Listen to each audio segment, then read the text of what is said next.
آپ جانتے ہیں کہ آج پارلیمنٹ میں ایک ایسی بل وجود میں آ گئی جس کا نام امید رکھا گیا ہے۔ یہ وقف امینڈمنٹ بل کے بجائے اس کو نام دیا گیا، اور جو افسوسناک ہے کیونکہ اس میں ایسی باتیں شامل ہیں کہ جو مسلمانوں کے خلاف ہے، اور مسلمانوں کے املاک پہ ایک قبضہ کرنے کی ایک ناکام کوشش ہے۔ بلکہ اب مسئلہ یہ ہوگا کہ اس میں مسائل پیدا ہوں گے، مندر اور مسجد کے جھگڑے پیدا ہوں گے، اور جو کلیکٹرز ہوں گے ان کو وافر اختیارات دیے جائیں گے، اور جو وہ چاہیں وہ کر سکتے ہیں۔ اور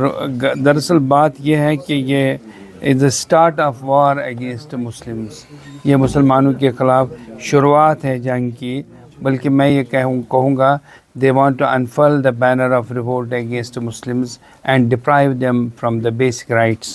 یہ ڈیفیم اور ڈیوائیڈ کرنے کا بھی ایک ذریعہ ہے، جو مائنارٹی کو ڈائلیوٹ کرنے کا ایک طریقہ ہے، اور یہ اٹیک ہے on the basic structure of constitution, جو بہت اہم ہے۔ لہٰذا ہم نے یہ فیصلہ کر دیا ہے کہ سب سے پہلے ہم عالیہ مسلم پرسنل لا بورڈ اور جو دوسری تنظیمیں ہیں جن کا تعلق دلی ہے اور دوسرے علاقوں سے ہے، جو مشترکہ طور پہ اس میں اس محاذ پہ لڑ رہے ہیں، اس کے خلاف لڑتے آ رہے ہیں، اور ہم دیکھیں گے کہ ان کا جو فیصلہ ہوگا کہ کس حد تک وہ صحیح ہوگا، اور اگر وہ ہمیں ایسا لگا کہ وہ ان کے ساتھ جانا چاہے تو ہم ان کے ساتھ جائیں گے۔ اگر ایسا نہیں لگا تب بھی ہم جو قانونی جنگ ہے وہ ہم لڑیں گے ان کے خلاف، یعنی اس بل کے خلاف، اور ہم یہ چاہیں گے کہ قانون سے ہمیں انصاف ملے، سپریم کورٹ سے ہمیں انصاف ملے، اور تاکہ یہ جو قانونی بل ہے، جو یہ بل آئی ہے، یہ قانون کی خلاف ورزی ہے، خلاف شکنی ہے، اور لہٰذا ہم اس بل کی مخالفت سپریم کورٹ میں بہت ہی زور و شور سے کریں گے۔ اور ہم لوگوں نے یہ فیصلہ کیا ہے کہ پہلے ہم علماء سے ہم مشاورت کریں گے، جو کشمیر کے دوسرے علماء ہیں، جس میں ہر مکتب فکر کے علماء شامل ہوں گے، جیسے کہ جماعت اسلامیہ، جمعیت اہل حدیث ہے، اور شیعہ برادری کے بھی لوگ ہیں، ان کو بھی ہم اس ایک پیج پہ لیں گے اور ان کے ساتھ بات کریں گے۔ مولانا رحمۃ اللہ صاحب، اور اس وقت میرے ساتھ میروائز عمر فاروق بات کر رہے تھے، انہوں نے مجھ سے کہا کہ ہمیں ایک میٹنگ کنوین کرنا چاہیے، آرگنائز کرنی چاہیے، اور ہم اس کے لیے تاریخ کا تعین کر رہے ہیں۔ بلکہ وہ کہہ رہے تھے مجھ سے 7 کو کریں، لیکن میں یہ دیکھوں گا کہ 7 کو ممکن ہو سکے گا یا اس کے بعد، اور بہرحال جو فیصلہ مشترکہ طور پہ ہوگا وہ عوام کو اس کے بارے میں مطلع کیا جائے گا۔ لیکن ایک بات یقینی ہے، بحیثیت مفتی اعظم جموں کشمیر میں یہ کہنا چاہتا ہوں کہ we will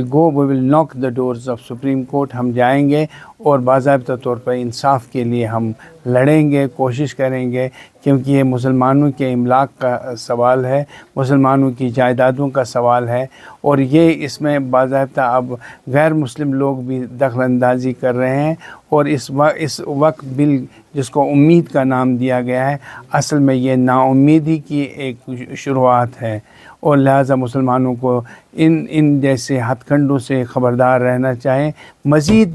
ایسی باتیں آئیں گی جو مسلمانوں کے خلاف ہوں گی، اور میں یہ کہنا چاہتا ہوں کہ شاید نریندر مودی اور بی جے پی کو یہ معلوم نہیں ہے کہ ہندوستان کے مسلمانوں کی تعداد جو ہے وہ 22 کروڑ سے تجاوز کر چکی ہے اس وقت، اور لہٰذا ایک بڑی جماعت ہے، لہٰذا ان کے دوسرے لوگوں کے لیے اپیزمنٹ کے لیے ان لوگوں کو کسی بھی صورت میں پیچھے نہ دھکیل دیا جا سکتا ہے، اور نہ انہیں اگنور کیا جا سکتا ہے۔ ہندوستان کے مسلمانوں نے جو قربانیاں دے دی ہے آزادی کی تحریک میں، اور آزاد ہندوستان کی تعمیر میں، اور اس کو حاصل کر اس کی انگریزوں سے کی غلامی کو ختم کرنے میں جو قربانیاں دی ہیں ان کو فراموش نہیں کیا جا سکتا ہے۔ ہندوستان مسلمانوں کا بھی اتنا ہی ہے جتنا RSS اور BJP کا ہے، لہٰذا ہندوستان کے مسلمانوں کو عزت نفس کے ساتھ رہنے اور بسنے کا جواز حاصل ہے، اور انہیں پورا پورا اس کا اختیار ہے۔ اس اختیار سے انہیں کسی بھی صورت میں